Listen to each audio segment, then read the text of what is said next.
Shalom and welcome to Jerusalem Studio. The first stage of the hostage release deal between Israel and the Islamist Hamas is now at midpoint. So what may happen in the latter half of this first stage, and will there be a second phase? The President of the United States of America, namely President Trump's proposal to empty Gaza of its population, thereby stripping Hamas of its power to rule the Strip and threaten Israel, was rejected by Arab governments. So this brings Israel back to its war to eradicate Hamas, as the Islamic organization will certainly not volunteer to close up shop. Is this militarily feasible? In light of the fact that Hamas will continue to keep dozens of hostages, releasing them only once its survival is guaranteed. Joining us to dissect this matter and much more are Brigadier General in Reserve Dr. Amnon Sofrin, formerly the Intelligence Directorate's head at the Mossad, as well as a senior officer at the IDF Intelligence Directorate. It's good to see you, General. Good to be here, Jonathan. It's always a pleasure to have you, sir. Also joining us is Professor Russell Berman, formerly served as a senior advisor at the U.S. State Department's policy planning staff. Currently, he's the director of the Middle East and Islamic World Working Group at the Hoover Institution at Stanford University. It's a pleasure to have you as well, sir. Thanks for having me back, Jonathan. It's always a pleasure indeed. And also here with me in the studio, of course, our TV7 editor-at-large, Mr. Amir Oren.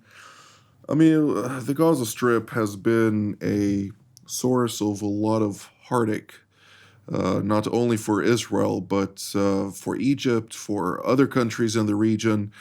When we're talking about the American presidential proposal for the Gaza Strip, of course, it was outright rejected by both Egypt and Jordan, with President Abdel Fattah al-Sisi even coming out and saying that he will not come to the White House next week, when he was scheduled to do so, in light of the loggerheads between him and President Trump.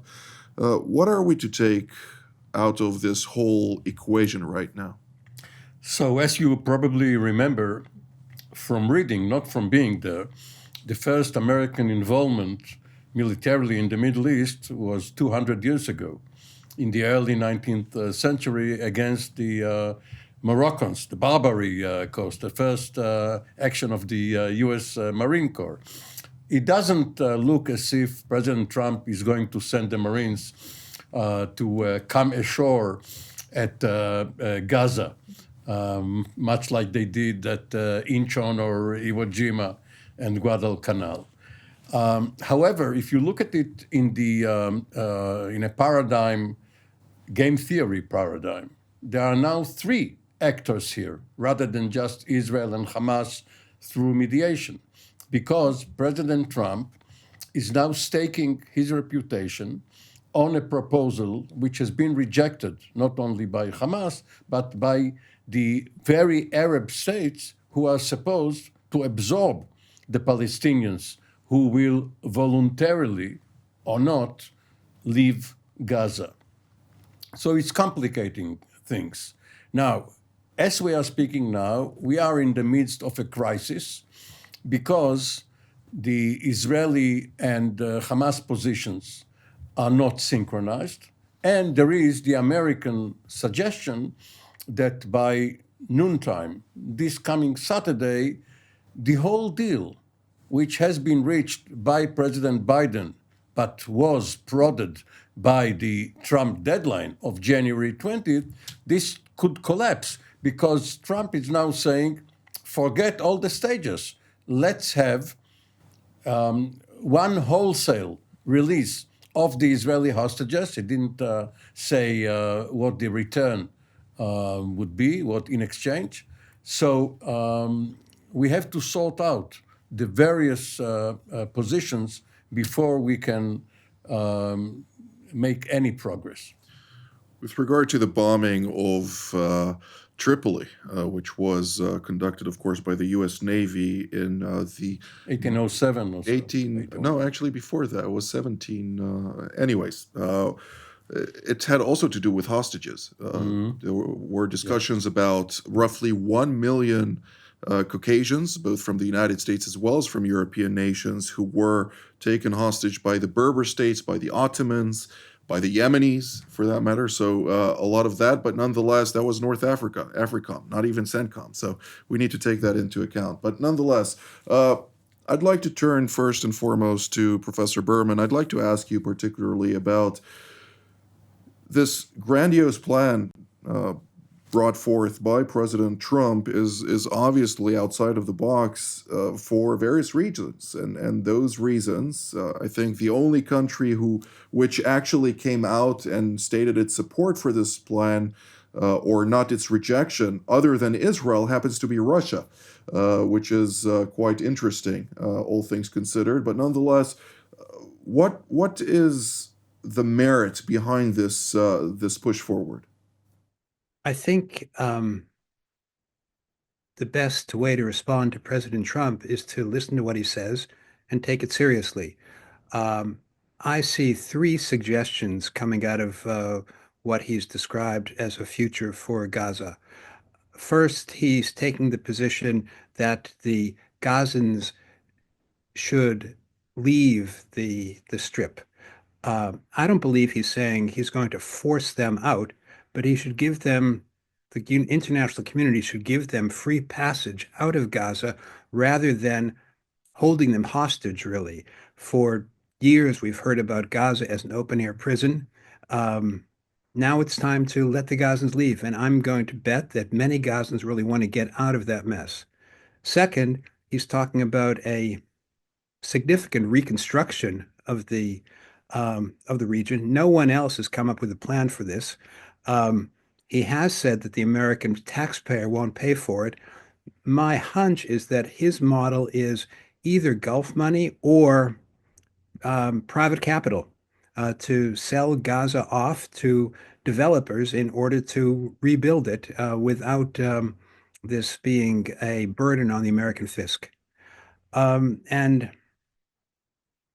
third, I believe he sketched out a position to turn Gaza into an American protectorate, like Guam, like the Virgin Islands, to have it under American control, albeit not with American military forces. And the question becomes, what kind of vehicle will there be to provide security? And for a long time, people talked about other Arab states coming in and playing an active role, but it doesn't seem that they have the backbone or the will to do that. So I imagine there could be some kind of arrangement of mercenary forces, private security. Very interesting indeed. Dr. Sofyan, I'd like to hear your take on this. Naturally, the main point that is stated over and over again by any member of the Muslim faith, as well as Arabs in the region who understand the various intricacies, they highlight that following up on such a plan would essentially mean the end of the Palestinian cause. They don't mean a two-state solution. When they state that, of course, they highlight the mukawama, the fact that the state of Israel, for that matter, are Waqf lands, and therefore the Palestinian cause aims at eradicating the notion of non-Muslim sovereignty over what they define as Muslim lands. How can Western logic in one side contend with Islamic Sharia hadith and the Quranic values that ultimately dictate a certain course of action? I think that we have to differ between two main issues. The first one is the plan itself, which is very ambitious, and it symbols some kind of a solution that can be applied.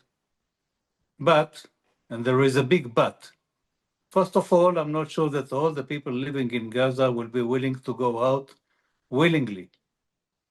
Maybe some of them, maybe some thousands of them, maybe some 100,000 of them, but certainly not all of them. Second, what happens with all the people that belong really to Hamas organization or movement, meaning the leaders, all the people that are being armed and still fighting kind of a guerrilla fighting against the IDF in Gaza Strip. Will they go out willingly? I'm sure they won't. They would like to stay there and to keep on fighting. Now, given that, who is going to take them out? Will it be forcefully by Israel, by somebody else? And this is a question mark because I don't know the answer. But I'm not sure that everybody, or let's say it differently, I'm sure that that many people would like to stay there for many reasons. And we know that for the Muslims, Ard, the land, is very important. It's almost sacred. And just bear in mind that on 1982, when we signed the peace treaty with Egypt, and we left the whole area of Sinai Peninsula and handed it over to the Egyptian presidency, there was a debate on a very small piece of land that is called Taba, which there was a huge and very modern, at that time, Israeli hotel.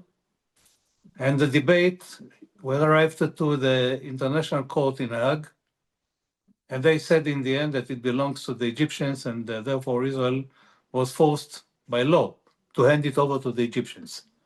That means they are going to fight on each small piece of land as their own. So I don't see them getting out all of them. That's first. Or the second. Now, the issue is, given that, who is going to control really Gaza?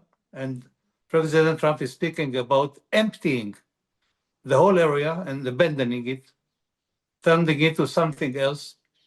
Nobody will live there. But who is going to make sure that this is happening? Who is going to make sure that nobody stays there? And this is the big issue of implementation. The plan is fine, is very attractive and very ambitious, but how will it be implemented? And the second issue, of course, is who is going to take so many people out of Gaza? Let's suppose that 1 million people will leave Gaza. Where would they go? Jordan will not receive 1 million people because then Jordan will be a Palestinian state with a majority of Palestinians and not, the Bedouin clans. And if you speak about Egypt, it's going to be the same. The balance is going to be changed. So we have a big question marks regarding to implementation of this plan. Indeed. Well, Jordan is predominantly Palestinian as we speak, talking about between 60 to even 80%, give or take. The various institutes who cover those specific numbers are always varying between those two, so we won't go into the specifics, but nonetheless, Mr. Oren, it is a very complicated situation to deal with, and on the one hand, I understand the necessity to push this forward, to find a day after. Is this potentially a negotiation between the United States, Saudi Arabia, and the other Arab countries who seem disinclined of actually putting any true stakes into the game? Well, judging by the initial reception, it's a non-starter. But imagine if the Trump vision comes to fruition, Israel will have a common border with an American area, and Egypt will too. This is going to cause friction. And you probably remember, not 200 years ago, but up until 1967, Jordan and Egypt had control of these Palestinians. Egypt militarily ruled the Gaza Strip, and Transjordan has annexed the West Bank. The problem of what to do with them started with the 1967 war, and now we are stuck with it. We cannot digest them, and we cannot get rid of the problem. We should revert to the old ideas, even though they are inside the box, of having either the Palestinian Authority, of course, it should be reinvigorated, should be fixed, not immediately, or an inter-Arab, perhaps international force guarding it, and exiling the Hamas leadership, not the many thousands of armed Palestinians who are fighting under the Hamas flag. But other than that, the Trump idea cannot be forced on the Middle East. It can, but there will be consequences to it, like everything else, naturally. But Professor Berman, I'd like to hear your take on this. I was quite surprised to hear Peskov, the spokesman of Vladimir Putin, come out from the Kremlin and actually stating that Russia is not opposed to President Trump's plan, as opposed to others, and highlighted something that everybody should take into consideration.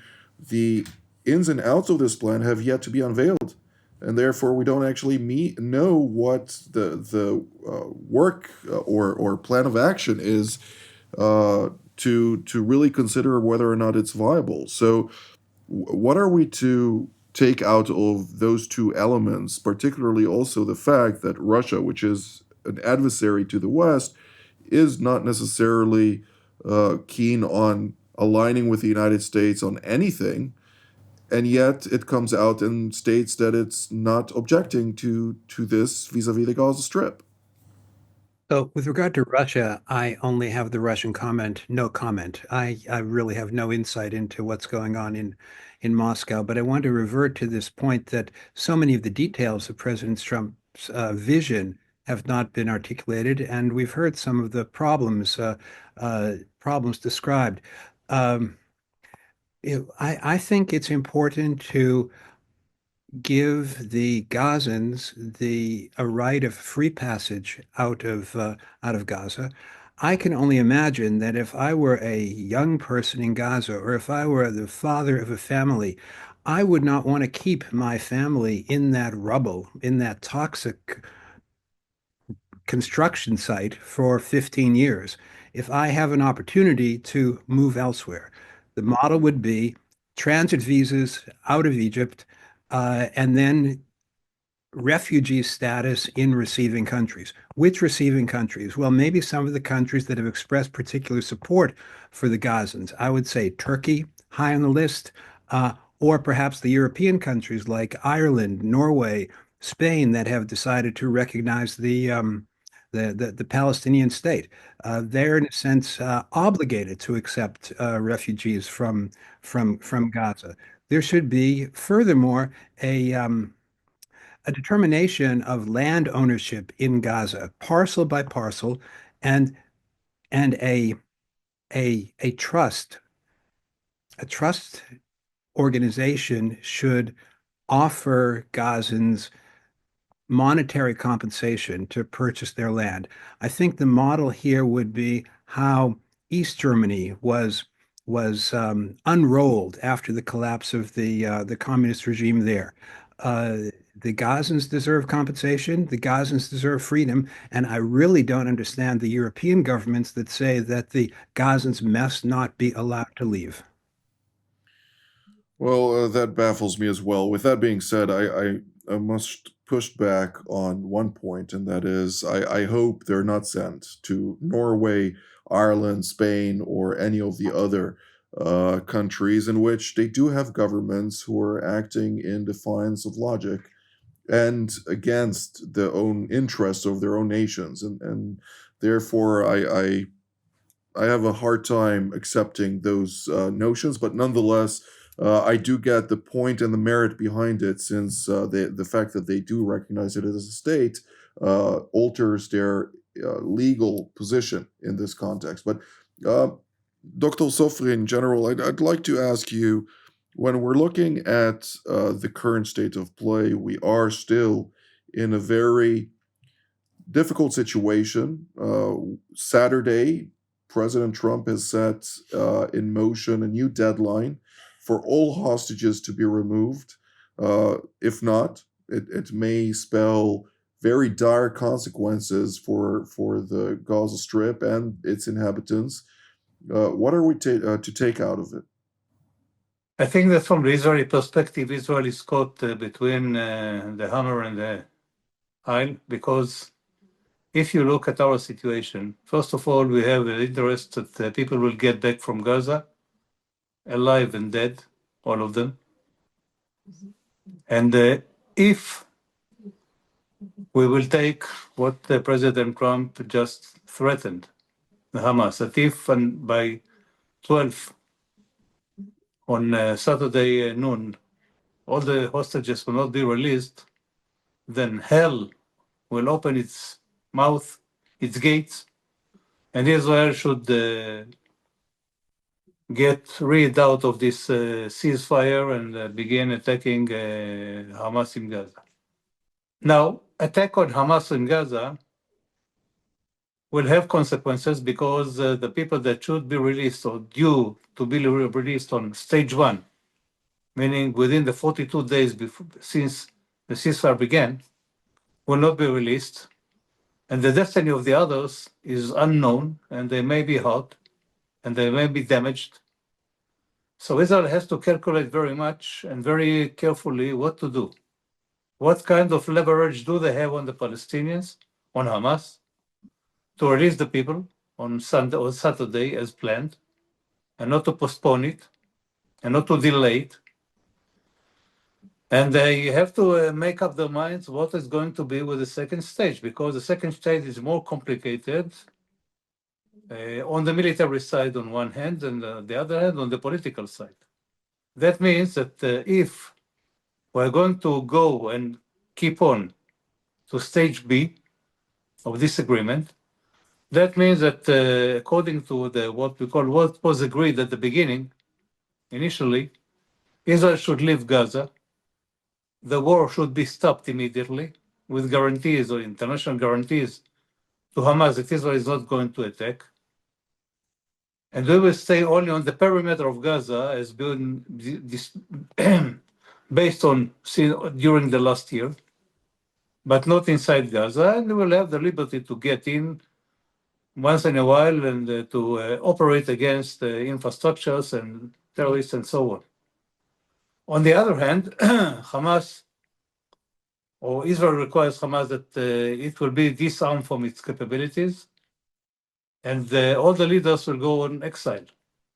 Now, both sides don't meet right now these terms, so this is a very shaky situation right now, and I'm not sure that on this Saturday, Hamas will go on insisting that it won't release the people that was due to go on to be released, but let's see what happens next. Indeed. Well, as we're speaking, of course, the National Security Council in Washington is the one planning ahead for this before all of the relevant positions are being filled, namely the number 2s and 3s in every institution in Washington. But we're drawing near to the end of the program, and we have roughly 45 seconds for each of you to focus on whatever you want, of course, relevant to our topic today. Professor Berman, we'll start with you.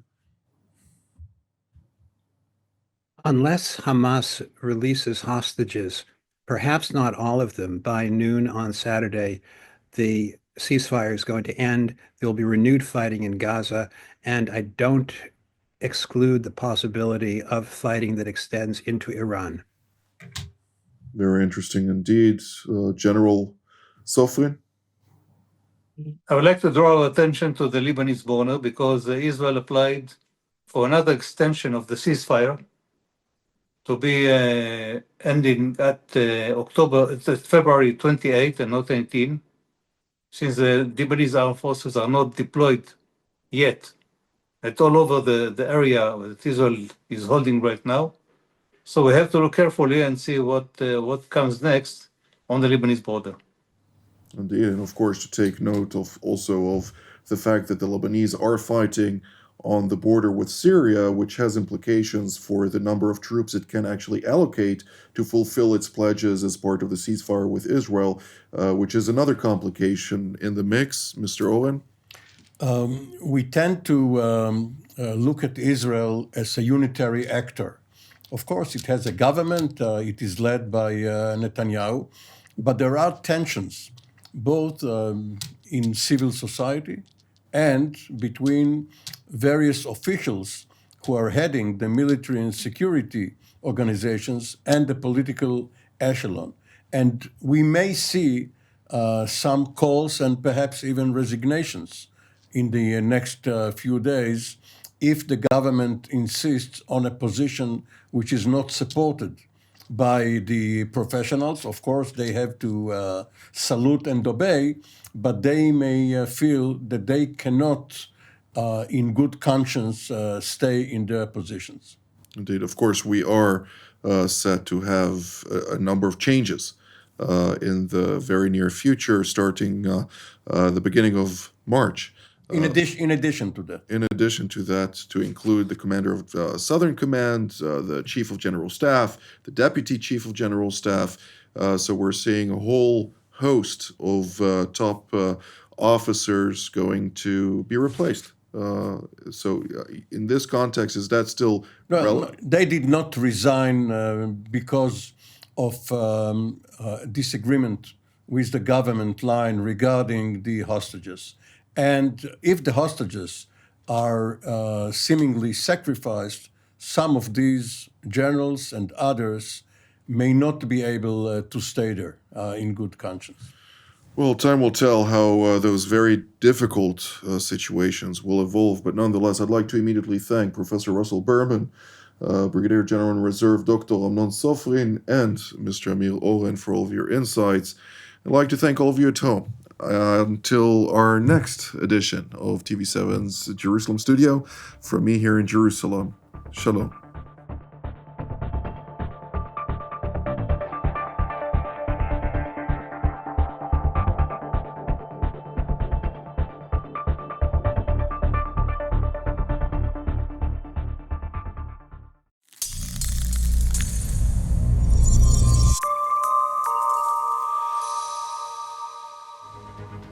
Shalom, I'm Danny Ayalon, former Israeli ambassador to the United States, former deputy foreign minister and member of Knesset.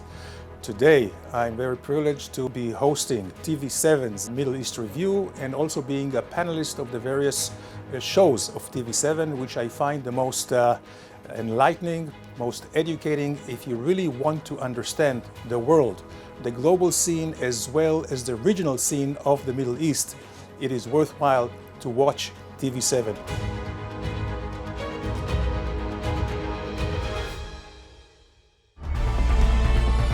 Jerusalem Studio, now available on Spotify.